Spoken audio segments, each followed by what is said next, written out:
Hey there. Today we're going to look at how to get voice chat on Roblox Mobile. So let's get started. First, open the Roblox app on your mobile device. Make sure the app is updated to the latest version for all features to work properly.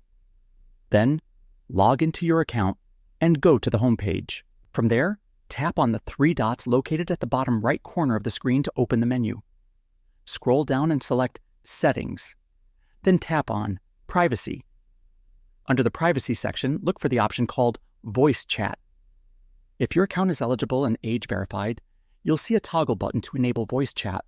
To be eligible, your account must be age verified. To verify your age, go back to the Settings menu and tap on Account Info. Scroll down and you will see the option to verify your age. This typically involves uploading a government-issued ID and taking a selfie for confirmation. Once your age is verified, go back to the privacy settings and enable voice chat by toggling the switch. You may be prompted to give microphone access if you haven't done that already.